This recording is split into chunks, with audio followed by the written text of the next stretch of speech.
to No Need to Argue, a podcast where we explore the truth as some see it. My name is Ashley Schlafly, and I am one of two of your co-hosts. If you're unfamiliar with our show's format, No Need to Argue is presented in seasons and looks at one topic over the course of 8 episodes.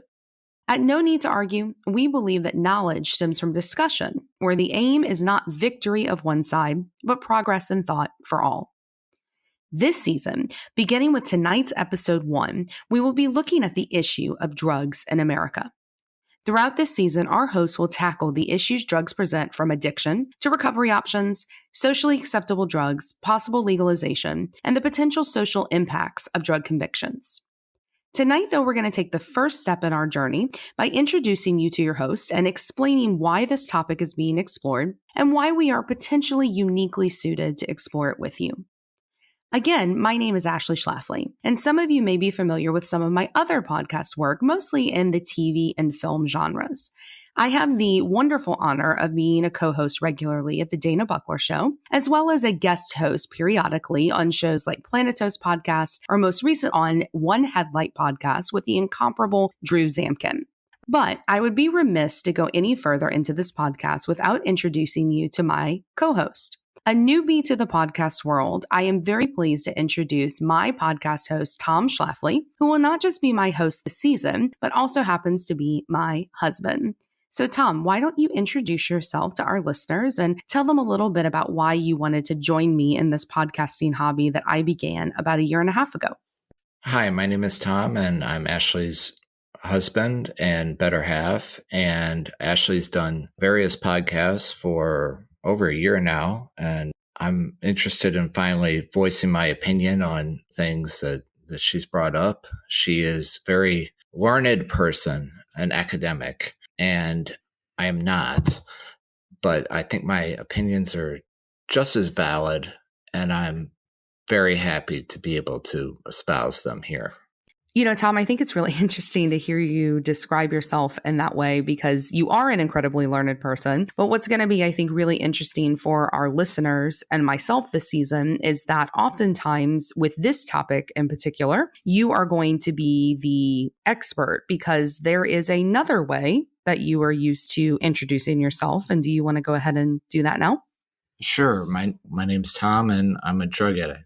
For those of you that have not been following us on social media, that is kind of the influence and the inspiration for why we chose this as our first season to do, because the topic of drug use, and specifically the drug problem that is currently being reported ad nauseum here in America, it's an issue that's very close to Tom and I, because it's an issue that our family has directly dealt with because of Tom's addiction and my experience being married to an addict. And that is kind of going to be what our first episode is going to be about. We're going to provide you a little bit of a background on the topic that we are covering this season, as well as giving you a chance to get to know both Tom and myself a little bit better. The title of this episode is entitled Meet the Schlaflys, a story of love, marriage, and heroin, which we'll get a little bit more into in a few moments. But that is kind of the purpose, so you can understand our perspectives and where we stand on some initial issues that surround the topics that we will be exploring this season.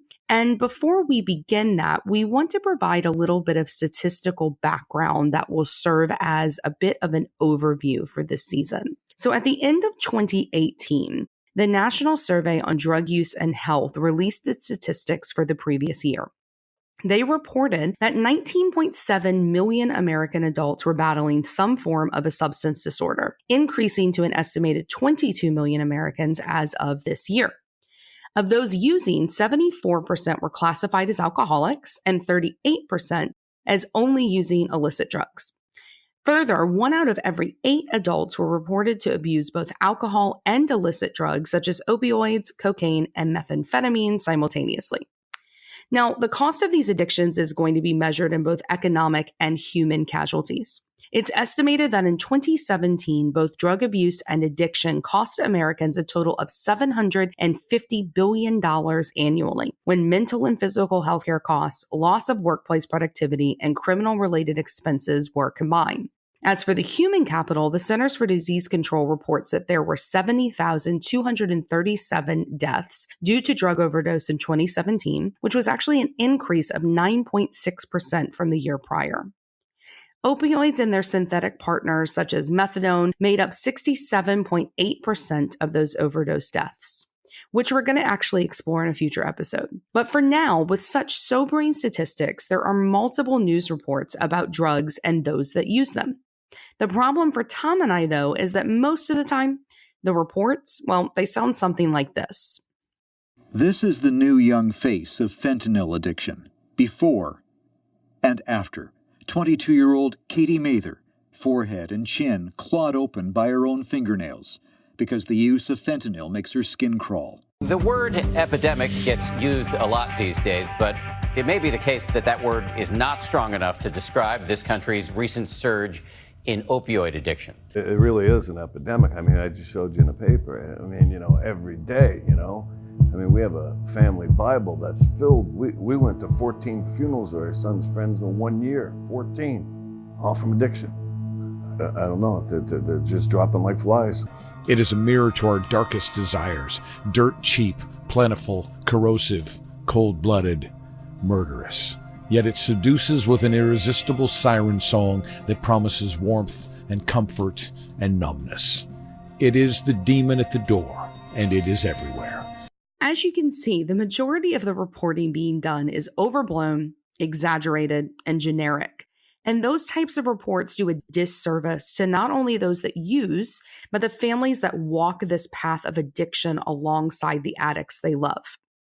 Anyone out there who has known an addict, you know that the addict's journey is never completed alone. Each loved one, each partner, family member, child, and friend all become trapped in the spiral of addiction that consumes the addict.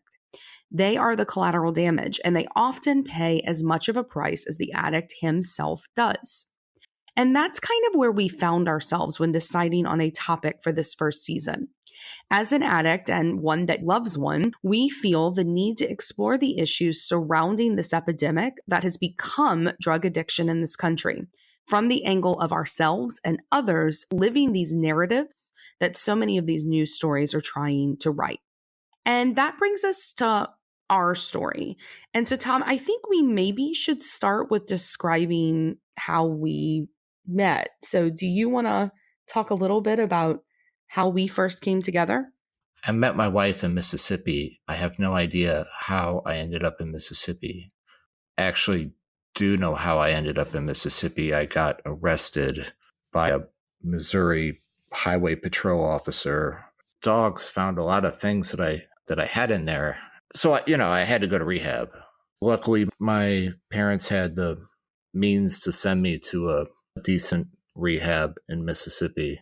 And from there, I went to a sober living facility for a year and met a lot of really good people, some of them who are no longer with us, and others who have had a tremendous impact on my life. One of them introduced me to my wife, Ashley. He asked me if I wanted to go to this dinner party, and I am very antisocial, and I despise dinner parties. And I remember the first time I saw my wife trying to make everything perfect, but there was something about her that kept me coming back, and it wasn't just the fact that her food was very good. There was just something about her. And one night we had a conversation after everyone had left, where she told me about some things in her past that I related to. And I saw that we had a lot in common, a lot of pain, I guess, emotional pain. My wife has never used any. I think she smoked weed once and had a panic attack. Twice. We talked. I remember we talked for hours about the existential sort of pain that we've felt in different ways and the ways that we've coped with it. And I've coped with it with what I consider the most effective way, which is chemical. I've always found chemicals effective. Somehow my wife understands this, even though she's never smoked weed more than twice. But that's the story of how we met. And she understands me in a way that nobody else does. I think the thing that I remember the most about when we met is our friend that introduced us, Jake. He didn't tell me that you were an addict, and so the very first thing I said to you was, "What kind of beer do you want?" And I felt really stupid when I found out later that you had been clean for what had you been 18 months when we met, I think. Yeah, about 18 months. Yeah. And so when I found that out, I felt pretty stupid. But I remember finding out that you were an addict, and my only experience with addicts had been what I had seen portrayed in movies like Requiem for a Dream and Trainspotting, two movies that I loved and thought were fantastic. But I wasn't able to equate the person I was seeing in front of me with those people, the Jared Letos and the Ewan McGregors of those films. You didn't look like an addict. You didn't act like an addict. You came from a family with immense amounts of means. And I didn't realize that people came from families like that and were addicts. And so it was very, very confusing for me.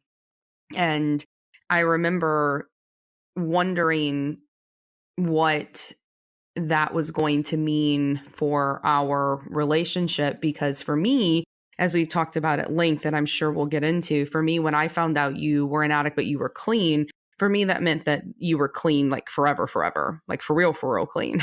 And it was very difficult for me to understand. And I think what we're going to start getting into tonight is that, our podcast is called No Need to Argue. And it's a play on many things in the sense that there is no need to argue about these things. We can actually discuss many of the issues that are currently being discussed in the public forum. So many people today argue rather than talk.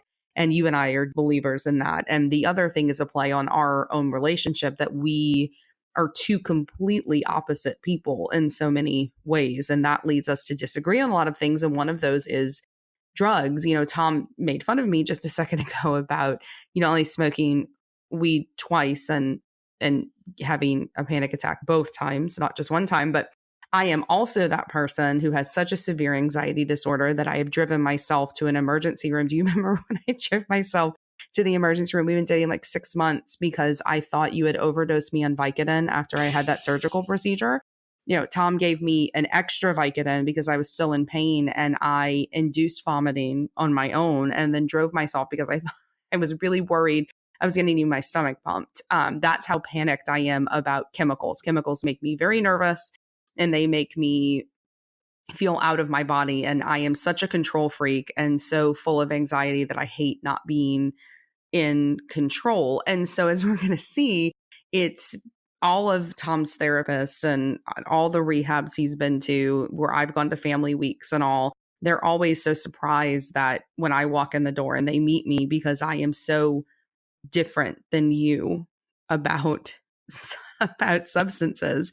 And I think that dynamic is one of the reasons, if you agree, that we wanted to kind of do this podcast. Yeah, I think first of all, I was wearing a baseball cap backwards when we met, so that should have been an indication to you that there was something wrong with me, even if I wasn't using drugs. I just thought it meant you had arrested development when it came to I fashion certainly sense. have an arrested development. I'm totally arrested in many areas. But yeah, I was in a very good place when we met. I had been clean for a relatively long time, and the person that I was when we met was different than the person that I was even a year before we met or a year after we met, and certainly now after we've known each other 7 years. Almost 8. Almost 8, yeah. I think to start, you're talking about the differences in the multiple people that you've been in the time that I've known you, depending on how engaged your addiction was at that time. And so I think maybe that's a good place for us to begin our discussion tonight. There is a deep-seated difference between a drug user and an addict. And so why don't we start by talking about, when did you first classify yourself as an addict and no longer just a casual drug user? Yeah, I first started smoking marijuana when I was 17. I remember the very first day I smoked it. I smoked it every single day after that for about 10 years. And I think the difference between it's kind of a issue of semantics, but there's drug users, there's drug abusers, there's drug addicts.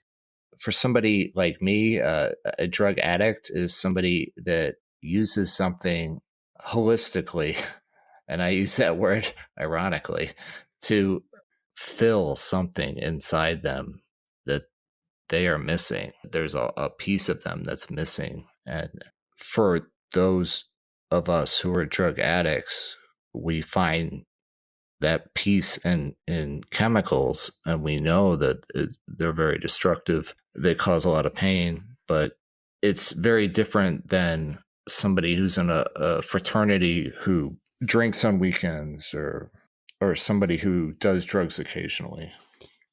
I think that that's actually a really interesting point because you're talking about drug users versus addicts. And there's this judgment almost that seems to be passed on people who are in active addiction. And the way that you are describing it, you joke all the time when you talk to people where you don't just identify yourself as a drug addict, you identify yourself as a recovering degenerate drug addict. Like there needs to be a distinction there.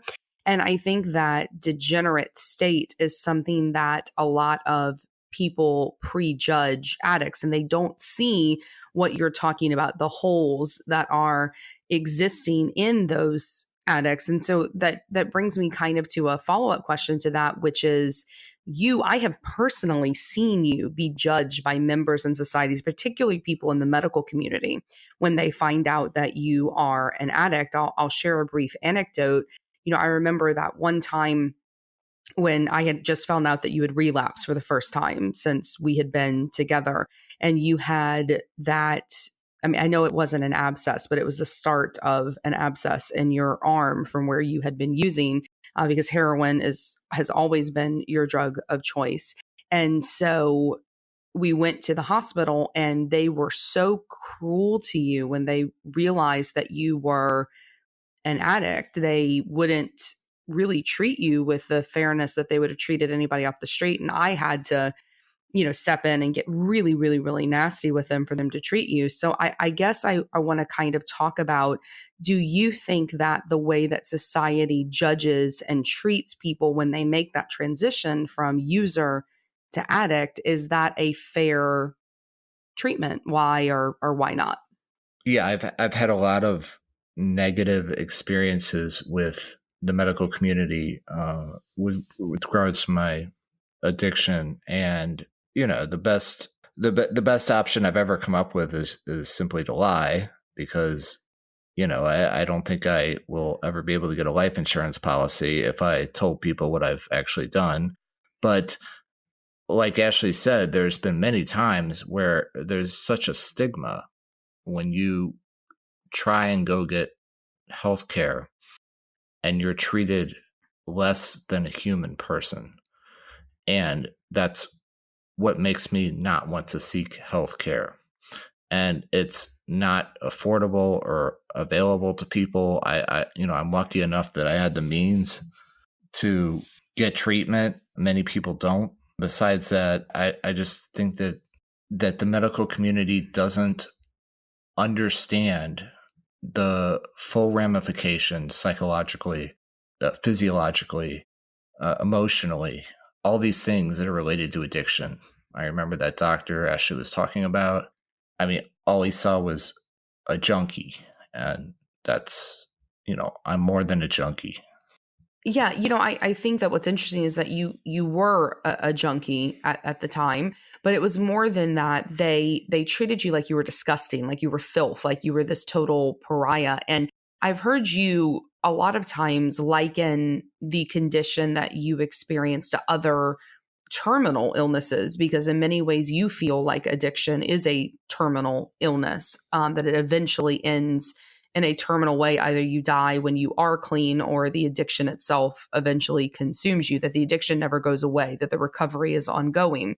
And so you talk about how if someone came in that had another medical condition that maybe was their fault. Like perhaps they developed, you've used before, type 2 diabetes that's immensely severe because of them being morbidly obese. They're not treated in the same way. And it's not just by doctors, but by people on the streets. It's this general feeling that addicts are less than. And I think what's so interesting about you in particular is your father is a member of the medical community. He's a surgeon. And so maybe could you talk a little bit about how that extended into your own personal life, how that feeling of being less than and feeling like you were that pariah in your own household because of that dual issue with your dad? Think that there's a lot to unpack there regards to my father. I mean, my father was an orthopedic surgeon, and he and I have had our issues over the years, and a lot of it has been related to drugs. What I found very confounding about the whole thing was that for somebody who spent 15 years studying medicine, he knew absolutely nothing about addiction. He couldn't comprehend at all what I was feeling or what I was going through. He knew the names of the drugs that I was on. And he asked me how many milligrams I was taking. And he made notes like a doctor would, but he had no idea how to help me. And I know he loves me and I know that he wanted to help, but he had no idea. And he's supposed to be a specialist. I mean, maybe not in addiction, but he spent his whole life in medicine. You would think that he'd be able to help me more than he did. Yeah, I think that that's really a good point, because that lack of knowledge, that lack of frame of reference that I, just talked about also experiencing, we've experienced over our time together when we've had to let people in on our story. My family, for instance, our friends that are not addicts, when we've had to let them know when you have relapsed, because you've relapsed since we've been married, you've relapsed what, 3 times? At least, yes. Yeah. And you went to rehab one more time. And so that time when you went to treatment again, we had to tell everybody, and everyone was so confused because they don't have those frames of reference for using. And I think that everybody deals with it differently, because your dad is so stoic about it. Your mom is not.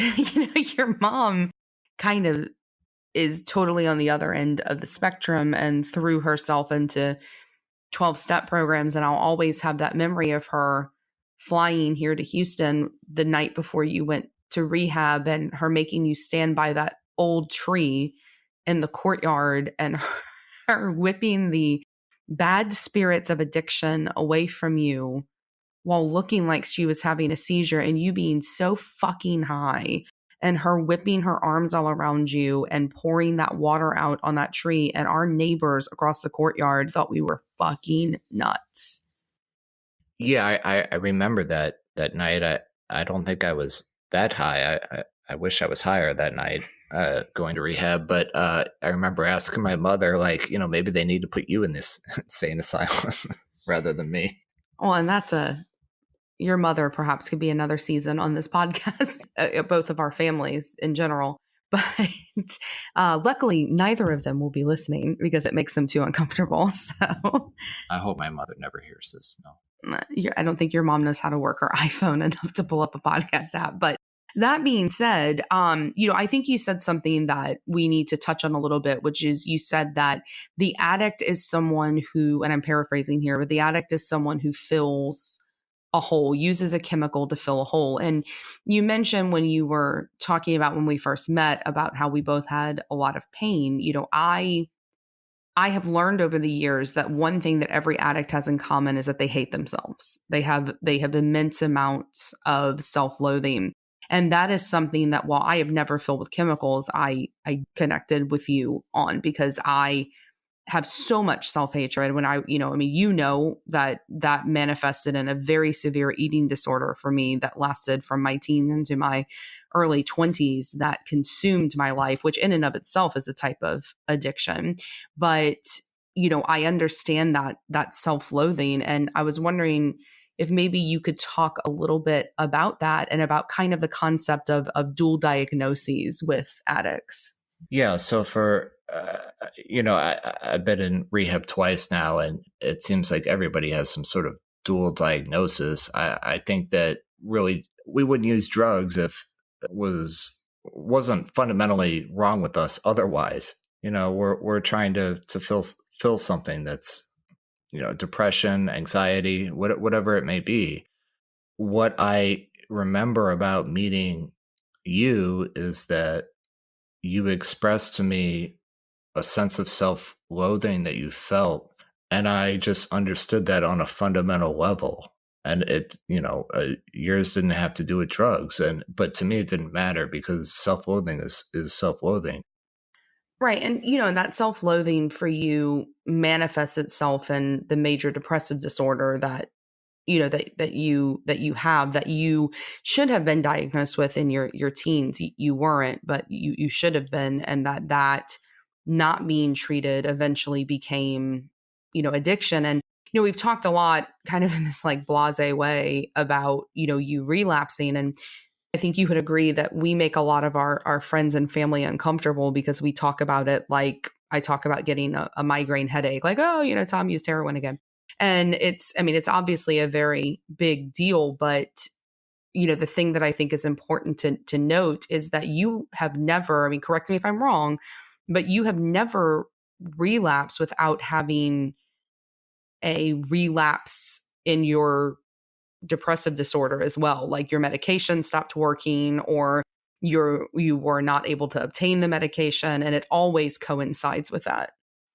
Maybe not on a necessarily chemical level, but yes, I could always see the relapse coming. The depression for my last relapse came on so strongly, and I could almost see it coming. And I would do all the things that I was taught to do when I first got clean, and it didn't seem like anything was working. And I still made the choice to use, but I was in a very bad place mentally. And of course, some of that is due to depression, not just addiction.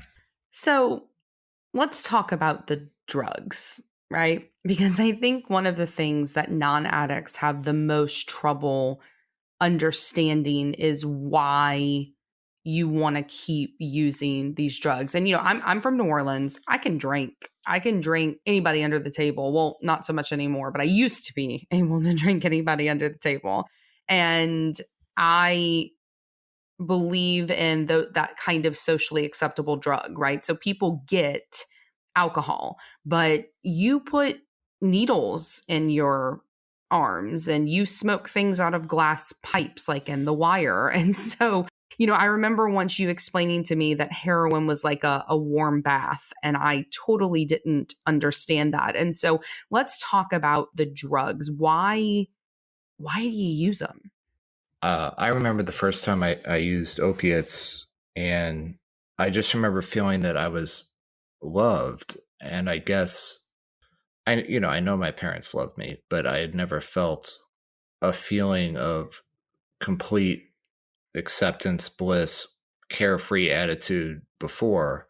And once you experience that, it's just very hard to, when you're not equipped in life, if you don't have the tools to handle anxiety or handle stress, even something as simple as going to college and enrolling in classes, if you're not, if you struggle to do those things and you have drugs at your disposal, it's not even a question of whether to use them. It's a foregone conclusion. At least it was for me, and I'm only speaking for myself. I want to make that clear. But, you started by smoking weed. How do you go from weed to needles in your arms and that abandoned crack house in St. Louis? It's not really that much of a different. I started smoking weed. The first day I smoked weed, I asked where I could buy some more, and then I bought some every day for 10 years. And just being around when you're around people who have weed, then they have other chemicals, and those chemicals are slightly different.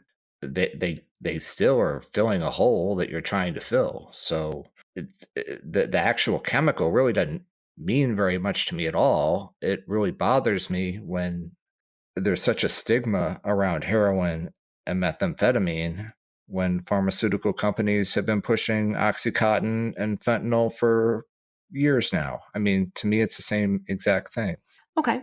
Well, let's move on to talking about a little bit about the recovery process. So we talked about how you've relapsed about 3 times, and you went to rehab the first time in 2010. You went officially the second time in 2016 after our first child was born. You went and you got clean again. And you told me that time during Family Week something that has always stuck with me, which is that you said that you love being in rehab, that you wish that life were rehab, that you could just live there. Could you maybe talk a little bit about that?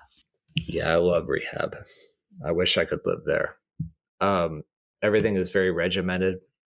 They tell you when to wake up. They make food for you. Every hour of your day is scheduled. You have no responsibilities other than to show up for these group sessions or your individual sessions, and sometimes they're helpful and sometimes they're not.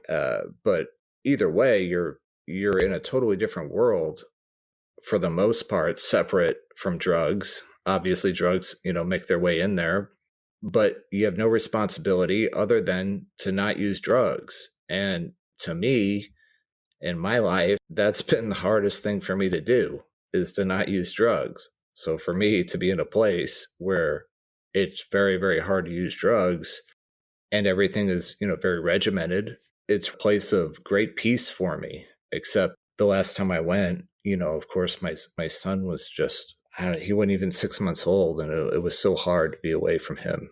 And that was totally different than the first time I went to rehab when I was alone and single. That's why I don't want to go back to rehab. But the concept of it, I wish I could live there. I think that that's really ironic because I hate rehab for you, because not only are you away, there's this big lie that is told in society, which is that rehab is a cure. And I very much bought into that. Our next episode, the second episode, is going to all be about the recovery industry, because that's what it is. It's a business. And I thought when you went in 2016 and we put you in this super schwanky place out in Hill Country, and it was $30,000 a month, that you were going to be coming home squeaky clean and that everything was going to be okay. And I had no idea that the shitstorm of you relapsing and how scary that was and how fucked up that was. And it was only a month that we had you at home after you relapsed before we got you in treatment. That was nothing compared to you coming home and how difficult it was when you came home. And that is what I find really hard about rehabs. I mean, if you ever were to relapse again, which I hope you don't, I don't know if I'd want you to go back to a rehab treatment. I might want you to just go to a detox, because the rehabs are such a fairy tale. Yeah, one of the most asked questions by concerned family members is, what's the success rate of your rehab facility? And if they give a number, it's bullshit. I mean, whatever it is, it's made up. I mean, they don't know. They call you up a month later and ask you whether you're using or not. And of course, you're going to say no. My mother, when she came down for this intervention in 2016, she said, oh, Dr. Phil, knows, he recommends a rehab, San Antonio. And it was like $90,000 a month. 96,000, and it was in Corpus Christi. And I said, Mom, I was high as hell, but even I, out of my mind on drugs, knows that that's ridiculous. That is utterly insane. It's a ripoff. But also, the actor Robert Downey Jr. went to many, many rehabs, and he finally got clean at some basically free rehab. Let's just touch, because next week we'll get into what the family weeks are like, and we'll get into what the dynamics of rehabs are. And I'm very excited because we're going to have, our special guest on that actually works in that rehab industrial complex. And we'll kind of talk about what those rehabs look like. But for now, let's go back to our dynamic, because let's close out talking about marriage and addiction. You knew, as we've talked at length about, that I wasn't an addict. And I'm just curious, is it easier, do you think, now that you've been married to me for almost 6 years, together with me for almost 8, do you think it's easier in the long run that I'm not an addict, or would it have been easier to marry somebody in the rooms in the program? No, I definitely think it's easier that you're not an addict. I've seen people who are drug addicts have very successful relationships.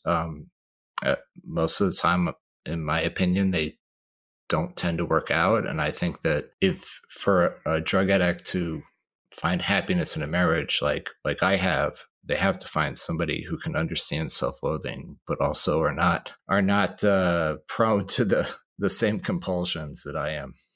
Well, one of the ways that we're most different is the amount of people we dated before we got married. I dated lots of people. I've had a lot more relationships than you have. And what I think is interesting is you have had 3 major relationships, me being the third in there.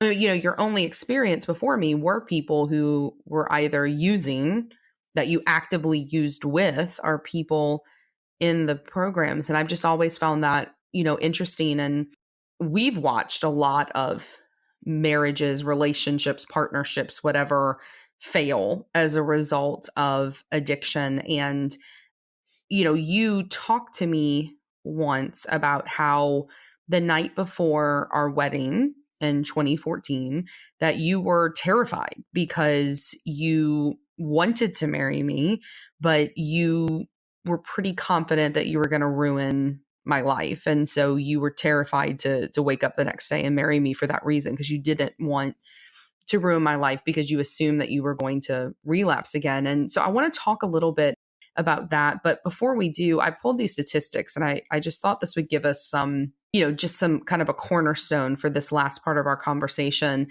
In 2011, there was this multinational study that was done about the effect of mental health issues on divorce rates. And basically, they said that those individuals with any mental health disorder, including addiction, had between a 20 and 80% higher likelihood of divorcing. And those with multiple mental health issues, such as addiction and major depressive disorder, like we talked about, they have the highest incidences of divorce. Alcohol had an even larger impact. Every liter of alcohol consumed in a year increased the rate of divorce by 20%. And that if one person is a user or drinker and the other is not, there's a 60% higher likelihood of that couple ending their marriage through divorce. And, if you think about the fact that there's already a 41% chance of divorce amongst first marriages, which both of us, this is our first marriage, those statistics are pretty daunting, to say the least. We have like a 250% chance of, not working out, and anybody not working out. And I think that's what we both have seen. We've watched these marriages and partnerships in the rooms of NA and in AA become part of those statistics. And, I remembered listening at Family Week to those wives and husbands and boyfriends and girlfriends share their hurt and their pain and this refusal to continue in their relationships. And at some level, I get it, because in addiction, when you're not an addict, is a very hard thing to process, to understand, to survive. And I think that goes for both addicts and those that love them. And so I want us to kind of talk through that. How do you respond to those statistics? how do you think that applies to us? And, what do you think about relationships? Because you have such a deep-seated relationship already to drugs. What do you think about the relationship of, a partnership that comes in to disrupt or replace that? My first and deepest relationship was with chemicals. Like you said, I had two other relationships before you. None of them were as deep as the one I had with chemicals. And as far as the hurt and anger that's expressed in Family Week by family members, I understand that. You should be angry.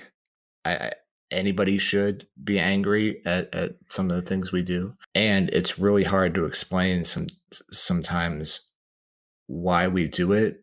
I just want to say that we feel just as bad. At least I'm just speaking for myself. I feel just as bad at hurting you as I do myself or my kids. Yeah, I think it's interesting because you and I have been asked by therapists and by people both in the rooms and out of them of NA and AA. We've been asked, at times what I think are kind of really inappropriate and offensive questions like, why are you guys happy? How did that happen? Are you talking to me? Are you codependent? Or do you think you need to examine yourself? Because they just assume that you're deficient in some way. And I think the biggest example of that is that horribly fucked up question your mom asked me in 2016. I had just dropped you off at detox and she was there with our son. He was 3 months old at the time. And I got back and I was explaining to her what was actually a very funny story about me crying. I was, so emotional about dropping you off because I wasn't going to see you for 90 days. And I was sobbing and I look over and you told me to pull over because you didn't think that it was safe for me to drive that upset, as you literally had a needle sticking out of your arm. You were so high. It was a very funny, you and I both have very dark senses of humor. And so it was a very funny story. And your mom looked at me and she said, why would you ever stay married to him? And that's your mom. And I think that people have these, going back full circle to what we talked about at the beginning, they have these preconceived notions that the addict is their addiction, that they are defined by their addiction, that it's a choice that they make to be degenerate in some way. And for me, the way that we have stayed together and not become part of those statistics, because we love each other a lot, but lots of people love each other, it's because you and I are so open and so honest about it. We tell anybody about our story. We're not ashamed of our story. We're not ashamed of one another. And that shame, for me, is the nail in the coffin, because anger certainly comes with it. I've been fucking pissed at you so many times when you've been using, when you've not been using, when I think you're going to use. I mean, we've dealt with anger, we dealt with sadness, but we don't allow shame to be a part of our relationship and experience. And for me, that's why I wanted this first episode to be about us. So in closing, what do you think about that? And why the fuck did you want to talk about being a drug addict on a podcast for everybody to hear? Yeah, I think you make a really important distinction between shame and anger, secrets and honesty. And it may sound like you and I make light of some things. I mean, we're not making light of this. It's a serious thing that kills many people. But I found that sometimes I just have to laugh instead of cry, I guess. Yeah. I mean, not just laugh, but talk about it. I mean, whenever people ask me to describe you, I describe you in 3 ways. I say that you're cynical, that you're misanthropic, and that you're so honest it's going to make people uncomfortable because you're so honest. I mean, when I met you, like one of the first stories you told me involved you jerking off in detox. Like, I mean, like you are so open with. That was a good story, though. Well, it was, but you're so open about what others would classify as depravity. And Yes, I tend to overshare. Yes. you do. But my point is that you overshare in an attempt to share your story, which is at the heart of recovery.